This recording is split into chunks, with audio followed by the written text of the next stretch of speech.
T V Urdu کے خصوصی programme بے باک گفتگو میں آپ کا خیر مقدم ہے۔ آج ہمارے ساتھ ہیں ماہر تعلیم اور M S group of institutions کے چیئرمین محمد لطیف خان صاحب۔ آپ کا خیر مقدم ہے محمد لطیف خان صاحب۔ گفتگو کی شروعات کرنا چاہیں گے کہ آج کل زیادہ تر تعلیمی اداروں میں یہ دیکھا جاتا ہے کہ وہ تعلیم دینے کے بجائے موٹی رقم فیس کے طور پر وصول کرنے کے زیادہ فراق میں رہتے ہیں۔ اسی وجہ سے تعلیمی ادارے شروع بھی کیے جاتے ہیں، اور خاص طور سے جب سے تعلیمی اداروں میں کارپوریٹ کا چلن بڑھ گیا ہے تب یہ چیزیں زیادہ دیکھی جا رہی ہیں۔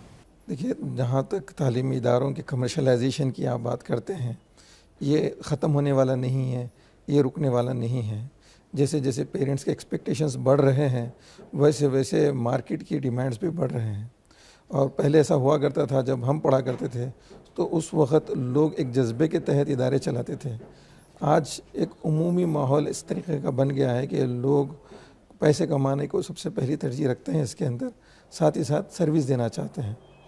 اور پہلے ہوا ایسا کرتا تھا کہ ایک گھر میں کافی بچے ہوتے تھے تو ماں باپ زیادہ افورڈ نہیں کر سکتے تھے۔ ان دنوں میں بچے کم ہونے کی وجہ سے، ایک بچہ دو بچے ہونے کی وجہ سے ماں باپ اپنا سارا سرمایہ اسی کے اوپر لگانا چاہتے ہیں۔ اس کے لیے وہ مہنگے سے مہنگے اسکول کی تلاش میں، اچھی سے اچھی تعلیم کی تلاش میں ہیں۔ جب ڈیمانڈ بڑھی تو خود بخود ہی اس کے خرچے یا آپ کہیں اس کے جو اخراجات کہیے یا فیسز کہیے، یہ خود بخود ہی بڑھنے لگے۔ جی ایک زمانہ تھا جب سرکاری اسکولوں کا چلن زیادہ تھا۔ جب سرکاری اسکولوں کا چلن تھا، جب وہ ڈومینیٹ کرتے تھے، تب یہ دیکھا گیا کہ ان سرکاری اسکولوں نے مہاتما گاندھی، اے پی جے عبدالکلام، لال بہادر شاستری جیسی شخصیات دی۔ لیکن جب سے کارپوریٹ کا چلن شروع ہوا ہے تعلیم میں، تب ایسی شخصیات تو کم سے کم نہیں مل رہی ہیں۔ یہ کیا وجہ ہے؟ جی، اگر آپ اسے کہیں گے کہ کارپوریٹ کا چلن، تو میں کہوں گا یہ بہت پرانی بات نہیں ہے۔ یہ آپ کو پچھلے 10-15 سال یا 20 سال سے نظر آ رہے ہیں، اور پچھلے 10 سالوں کے اندر یہ بہت ابھر کے آئے ہیں۔ اور پہلے جس طریقے کے سرکاری اسکولز چلتے تھے، آج لوگوں کا ان کے اوپر کا وہ اعتماد ختم ہو چکا ہے۔ لوگ یہ سمجھنے لگے کہ اب سرکاری اسکول میں ان کو وہ چیز نہیں ملے گی یا نہیں مل رہی ہے جو پہلے ملا کرتی تھی۔ اسی وجہ سے پرائیویٹ اسکولز کا بومنگ ہو گئی ہے، بہت زیادہ لوگ اس کی طرف بڑھ رہے ہیں۔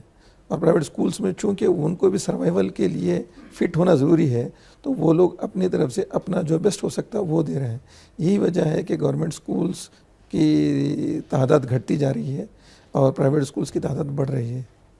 جی، لیکن ایسا نہیں کہ کارپوریٹ اسکولوں میں یا کارپوریٹ تعلیمی اداروں میں محنت نہیں، محنت بہت زیادہ اس میں کی جاتی ہے، اور لیکن مجھے لگتا ہے کہ وہ فوکس صرف مارکس اسکورنگ پر ہوتا ہے کہ زیادہ سے زیادہ مارکس لائے جائیں، اور شخصیت سازی اور دماغی نشوونما پر کارپوریٹ تعلیمی اداروں میں دھیان کم دیا جاتا ہے۔ شاید اس وجہ سے ایسی شخصیات عملی میدان میں نظر نہیں آتی جو سرکاری اداروں نے، سرکاری تعلیمی اداروں یعنی اسکول کالجوں نے دی ہیں ملک کو۔ دیکھیے، ایم ایس کے اداروں میں جو میرے 25 سال کا تجربہ ہے، اس کے اندر میں نے یہ دیکھا ہے کہ پیرنٹس کیا چاہتے ہیں۔ پیرنٹس کا بس ایک ہی رہتا ہے، وہ چاہتے ہیں کہ ان کے بچے میں اوور آل ڈیولپمنٹ آئے، ان کی شخصیت سازی بھی ہو، وہ ماہر بھی بنے اور سب کچھ، لیکن اس سب چیزوں کو وہ لوگ لے کے جا کر جوڑتے ہیں رزلٹس پر۔ جی جہاں پیرنٹس یہ چاہتے ہیں کہ ان کے بچے کو ٹاپ مارکس آئیں، اچھے رزلٹس آئیں، اچھے مارکس آئیں، بہت اچھے نمبروں سے وہ کامیابی حاصل کریں، اور وہ ایکسپیکٹیشن کے ساتھ یہ ساری چیزیں دیکھتے ہیں۔ اور مارکس کے ہی ساتھ وہ لوگ یہ سمجھتے ہیں کہ جس لڑکے کو مارکس اچھے آ جائیں، یہی لڑکا آگے جا کے جو ہے نا قابل بنے گا، کامیاب ہوگا۔ جب سب کی توجہ مارکس پہ جا کے بیٹھی، تو جو ادارے چلانے والے وہ دیکھیں کہ بھئی جو چیز مارکیٹ میں جس کا معیار بنا ہوا ہے اسی کو پروموٹ کرو۔ اور یہی وجہ ہے کہ ہر ادارے میں آپ دیکھیں گے کہ وہ لوگ مارکس کو پروموٹ کرتے ہیں۔ اب شخصیت سازی کو پروموٹ کرنا ہے تو کیا دکھائیں گے؟ ایک بچے کو اگر تیار کریں گے، وہ 12 سال اسکول کے اندر پڑھ کر جب باہر نکلے گا، عملی زندگی میں آئے گا، 15 سال اور گزاریں گا، 20 سال گزاریں گا، تب وہ نظر آئے گا مارکیٹ کے اندر، اور تب اس کی شخصیت چھلکیں گی۔ مگر اس وقت تک اسکول کو کون پہچانے گا؟ تو یہ رزلٹ ایک ایسی چیز ہے، بس ایسا پڑھاؤ، سال کے آخر میں رزلٹ آتا، پیرنٹس کو دکھاؤ، پھر داخلے ہو جائیں گے۔ نہیں، ایسا کیوں نہیں ہوتا کہ جب گزشتہ زمانے میں سرکاری اسکولوں میں مورل ایجوکیشن کا ایک پیپر ہوتا تھا، کسی بھی کارپوریٹ اداروں کو دیکھ لیجئے تو وہ جیسا کہ آپ نے بھی کہا اور ہم تمام لوگ دیکھتے ہیں کہ مارکس پر زیادہ فوکس ہوتا ہے، مورل ایجوکیشن کی کوئی بات ہی نہیں کرتا. تو مورل ایجوکیشن کریکولم میں کیوں نہیں شامل کیا جاتا؟ یہ کارپوریٹ ادارے کیوں نہیں کرتے؟ اگر ایسا ہوتا ہے تو ساتھ میں شخصیت سازی بھی ہوگی. یہ بہت اچھا تھا پہلے زمانے میں کہ وہاں پر مورل ایجوکیشن پڑھایا جاتا تھا. اسی لیے آپ کو آج بھی ایسے لوگ ملیں گے جو ہمدردی رکھتے ہیں، جذبہ رکھتے ہیں، لوگوں کی مدد کرتے ہیں اور یہ اپنا فریضہ سمجھتے ہیں. اب جس طریقے سے ایجوکیشن سسٹم ڈیولپ ہونے لگا اور جس طریقے سے لوگ ایجوکیشن کو دیکھنے لگے، تو جب مورل ایجوکیشن ہٹا اس میں سے تو آدمی مشین بن گیا. جی جی. اس کے سامنے ایک ہی چیز ہے کہ بھائی ہاؤ ٹو میک مور منی، ایسے پیسہ زیادہ میں کیسے بناؤں. جی. اور اس کی وجہ سے نہ وہ انسانیت کو دیکھتا ہے، نہ وہ کسی کے جذبے کا خیال رکھتا ہے. وہ صرف اسی کوشش میں لگا ہوا ہے کہ میں کیسا پیسہ کما لوں زیادہ. اور اب پوری دنیا اس بات کو ریئلائز کر رہی ہے کہ خالی پڑھا لینا کافی نہیں ہے، پڑھائی کے ساتھ تربیت کا ہونا ضروری ہے.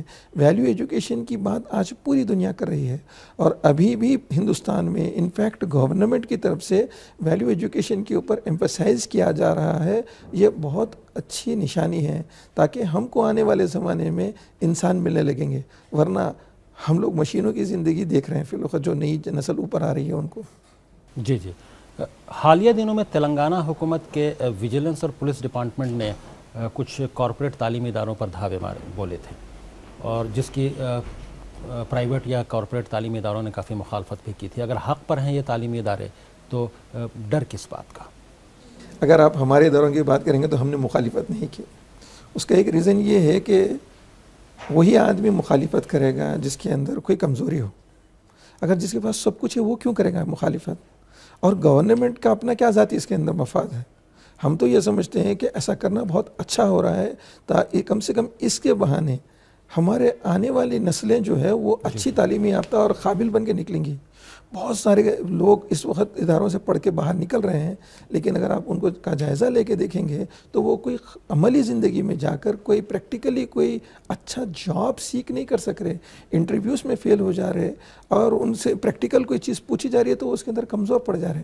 تو میں تو یہ کہوں گا کہ گورنمنٹ کی یہ جو پہل ہے، اس پہل کے تحت آنے والی نسلوں کا زیادہ فائدہ ہوگا. جی جی. اور ہم اس کے معاون ہیں، ہم ان کو سپورٹ کرنے کے لیے بھی تیار ہیں. ایسا دیکھا جا رہا ہے کہ فرضی اسٹوڈنٹس کے نام پر ایسے تعلیمی ادارے اسکالرشپ ہڑپنے کی کوشش کرتے ہیں اور یہ دعوے جو سرکاری ہیں، سرکاری ایجنسیوں کی اسی وجہ سے. جب اس طرح کے تعلیمی ادارے ہی اس طرح کے معاملات میں ملوث ہوں گے تو وہ اسٹوڈنٹس کو تعلیم کیا دیں گے؟ دیکھیے جہاں پہ بات پھر سے آ کے وہیں رک جاتی ہے جہاں پہ ورڈ شروع ہوا کارپوریٹ اور جہاں ورڈ شروع ہوا کمرشلائزیشن. جن کے نزدیک کمرشلائزیشن اہمیت رکھتی ہے ان کے نزدیک پھر یہ سروس، ہمدردی اور ایمانداری یہ کوئی معنی نہیں رکھتا. یہی وجہ ہے کہ یہ دھاوے ہو رہے ہیں، یہی وجہ ہے کہ کئی کیسز پکڑے جا رہے ہیں اور یہی وجہ ہے کہ یہ ادارے پریشان بھی ہو رہے ہیں. آپ سے گفتگو جاری رہے گی. فی الحال ہمارے پروگرام بے باک گفتگو میں وقت ہو گیا ہے ایک بریک کا، فوراً حاضر ہوتے ہیں.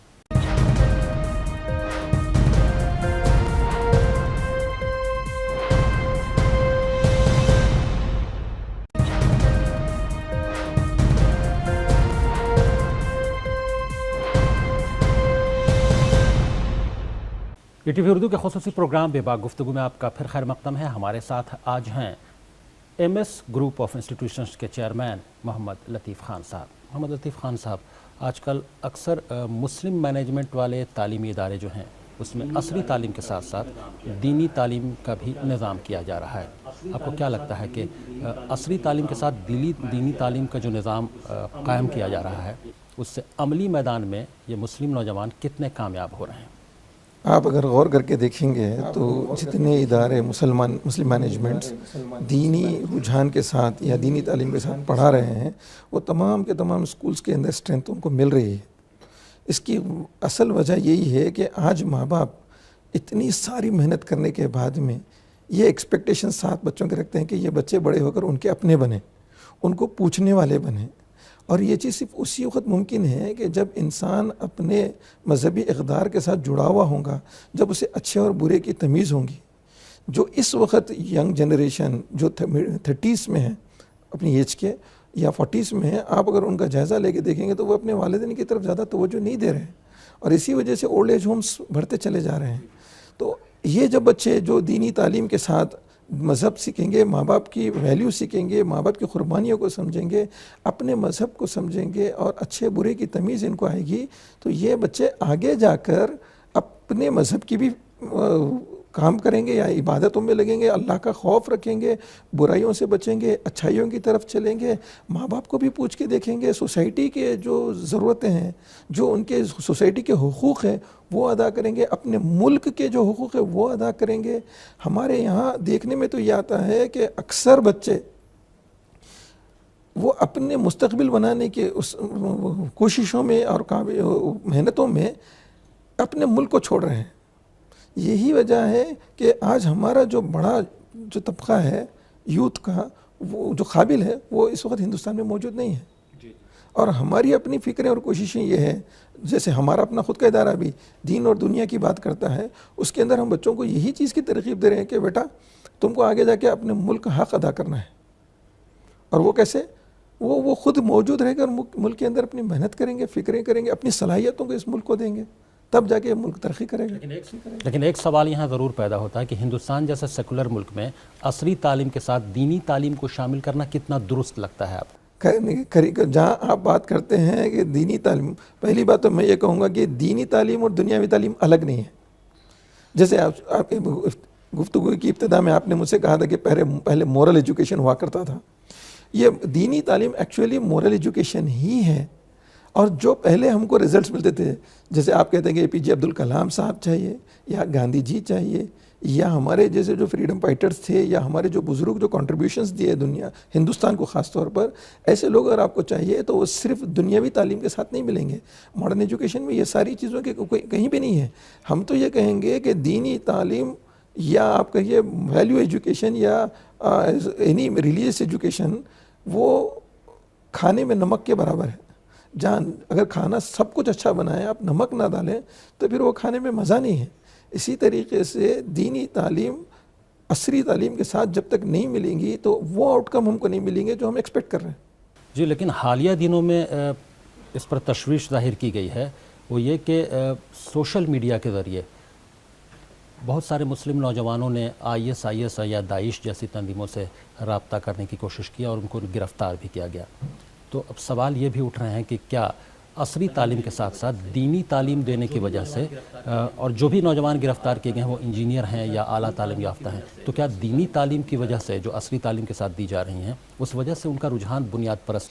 اگر آپ غور کر کے دیکھیں گے، میرا اپنا ذاتی تجربہ چونکہ میں پورا ہندوستان گھومتے رہتا ہوں، یہ جو دینی تعلیم دینے کا جو رجحان شروع ہوا ہے وہ قریب 10-12 سال پہلے شروع ہوا. لیکن جو نوجوانوں کو آپ دیکھ رہے ہیں جو داعش کی طرف جا رہے ہیں، آپ جائزہ لے کے دیکھیے کہ وہ کون سے اسکولنگ سے آ رہے ہیں، کون سے ایجوکیشن بیک گراؤنڈ سے آ رہے ہیں.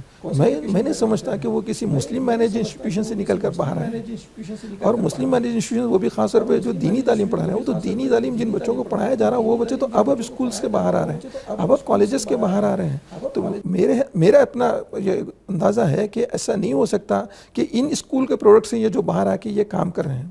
اور ہاں سوال یہ ہے کہ جو داعش کی جو ایکٹیویٹی میں جو بچے انوالو ہو رہے ہیں، وہ تو ہم کو یہ دیکھنا پڑے گا کہ یہ بچے اس طرف جا کیوں رہے ہیں. ہم کو تو ریسرچ کرنا ہوگا اس کے اوپر.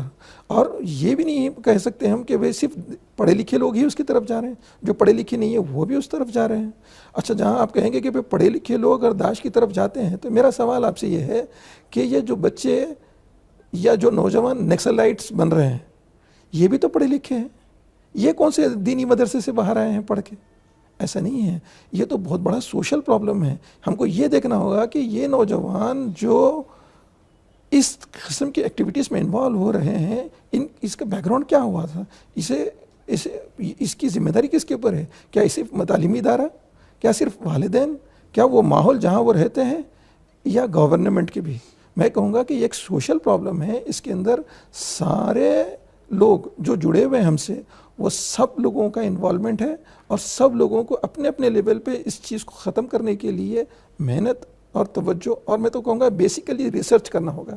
تو ایسا طریقہ کیا آپ کو لگتا ہے کہ ان تعلیمی اداروں میں جو غیر سماجی عناصر ہیں ان سے رابطہ نہ ہو یا ان سے دوری اختیار کر لیں، اس کے لیے کیا طریقہ کار ہونا چاہیے؟ پہلی چیز تو بچوں میں حب الوطنی پیدا کرنا ہوگا. جب بچے اپنے ملک سے محبت کرنے لگیں گے تو ان چیزوں سے دور رہیں گے. اور دوسرا ان کو صحیح مذہب یعنی مذہب اسلام کی جب بات ہو رہی ہے صحیح مذہب اسلام سکھانا ہوگا. صحیح مذہب اسلام کہیں یہ نہیں بتاتا کہ کسی کو مارو کسی کا قتل کرو. اسلام کے اندر اس کی کہیں گنجائش نہیں ہے. انفیکٹ یہ ہے کہ جب نبی کریم صلی اللہ علیہ وسلم فتح مکہ میں داخل ہوئے جہاں ان کو اختیار تھا مکے کے لوگوں سے بدلہ لینے کا ان کو ختم کرنے کا انہوں نے وہاں معافی دی. حضرت عمر رضی اللہ عنہ جب بیت المقدس گئے ان کو پورا اختیار تھا لیکن انہوں نے ان کو معافی دی. حضرت سلطان صلاح الدین ایوبی کو جب اختیار ملا انہوں نے معافی دی. اسلام کو اگر آپ وسیع نظریے سے دیکھیں گے تو یہاں پر صرف معافی ہی معافی ہے. یہاں قتل مارنا یا جھگڑا کرنا یا کسی کو تکلیف پہنچانا اس کی اسلام میں کہیں بھی گنجائش نہیں ہے. جو لوگ ایسا کر رہے ہیں یہ ان کے اپنے ذاتی نظریات ہیں, اسلام کے نظریات نہیں ہیں. میں نہیں سمجھتا کہ کوئی بھی تعلیمی ادارہ اس قسم کی تعلیم یا تربیت بچوں کو دے رہا ہوگا کہ وہ آگے جا کے اپنے ہی ملک سے یا اپنے ہی لوگوں سے غداری کریں. آپ سے گفتگو جاری رہے گی. فی الحال ہمارے پروگرام میں وقت ہو گیا ہے ایک اور بریک کا.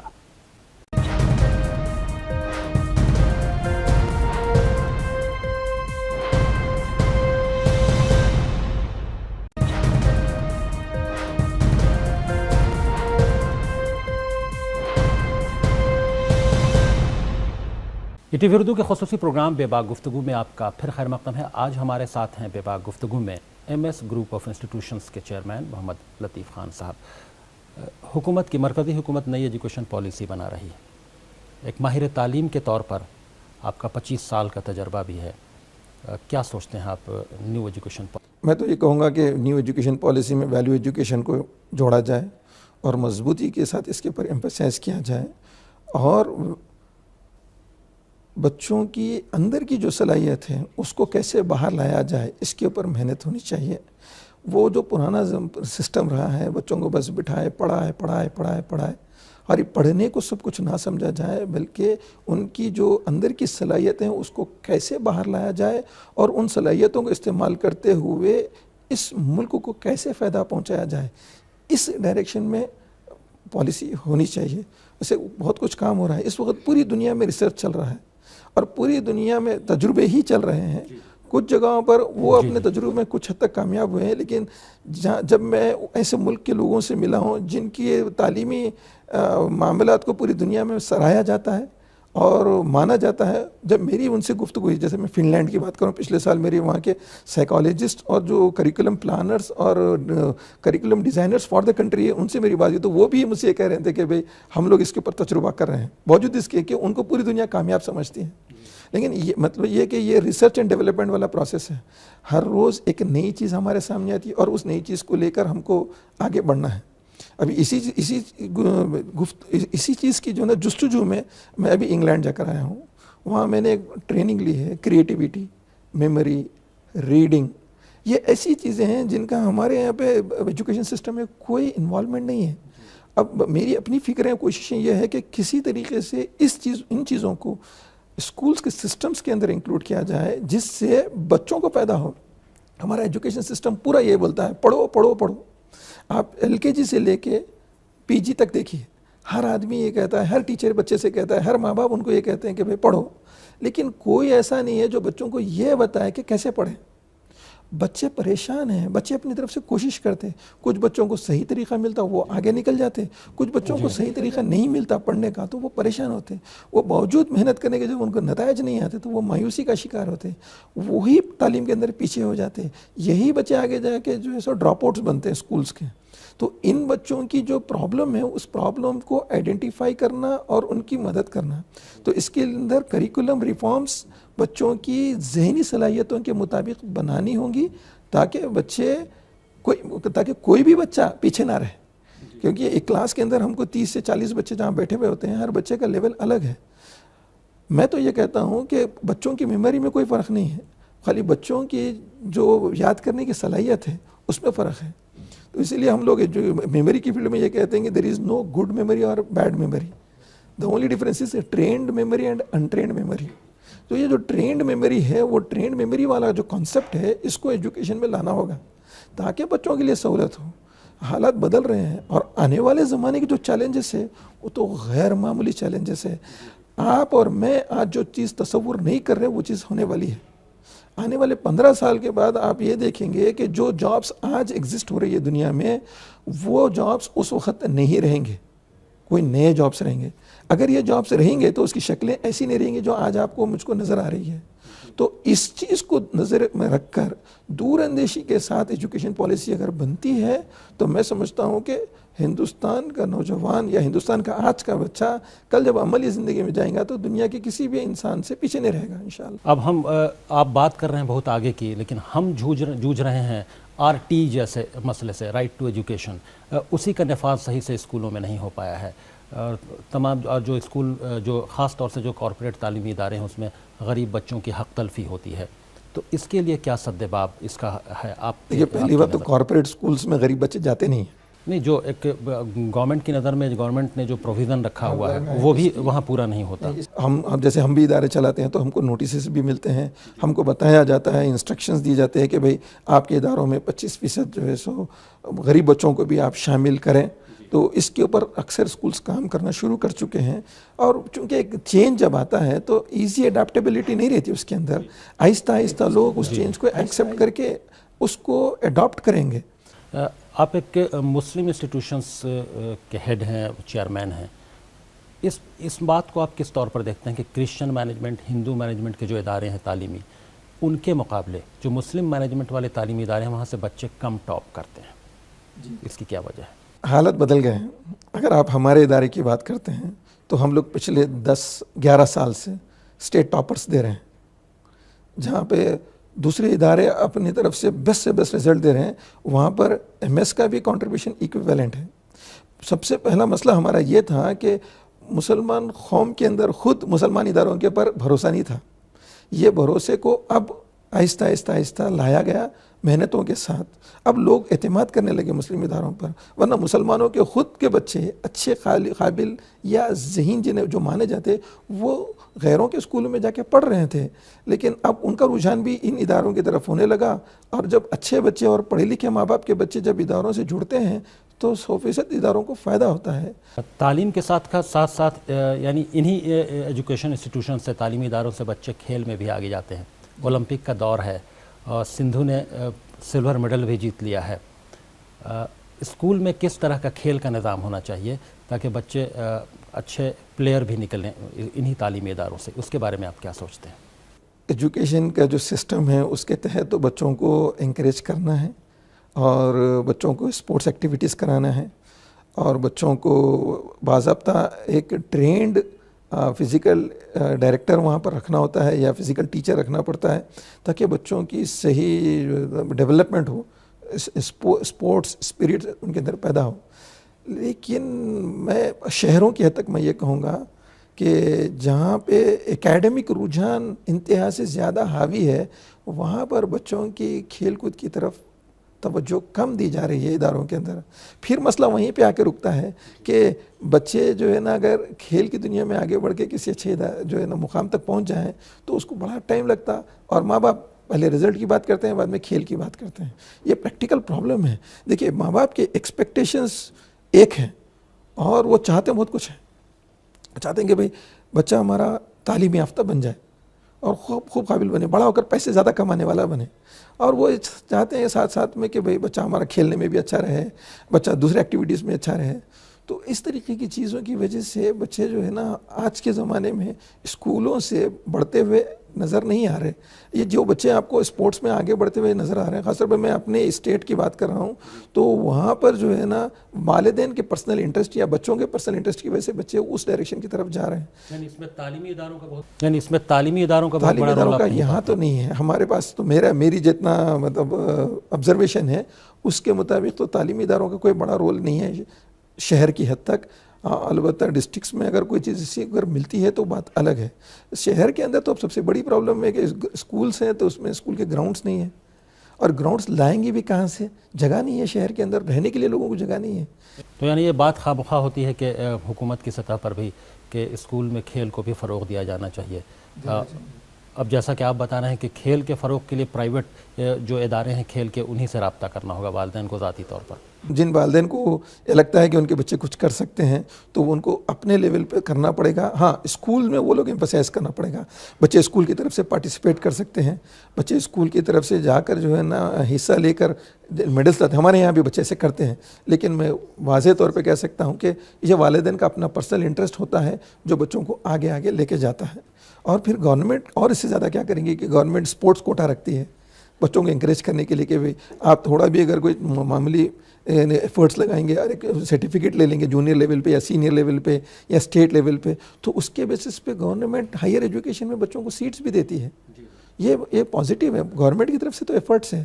اب انڈیویجولی یا اسکول لیول پہ اور پیرنٹس کی طرف سے یہ کیومولیٹیو وے میں اگر یہ ایفرٹ لگیں گے تو شاید اسے کوئی نتائج آئیں گے. ہم لوگ اب اس کے اوپر سوچ رہے ہیں کہ دیکھتے ہیں کہ کیسے یہ ورک آؤٹ ہوگا. ہمیں امید ہے کہ آپ کی جو مہم ہے اس کے ذریعے تمام جو اسٹوڈنٹس ہیں جو اور خاص طور سے جو مسلم اسٹوڈنٹس ہیں ان کو زیادہ سے زیادہ فائدہ ہو. بہت بہت شکریہ ہمارے خصوصی پروگرام میں شامل ہونے کے لیے. جزاک اللہ. بے باک گفتگو میں ابھی بس اتنا ہی. اب خالد رضا کو دیجیے اجازت, مگر آپ دیکھتے رہیے ETV اردو.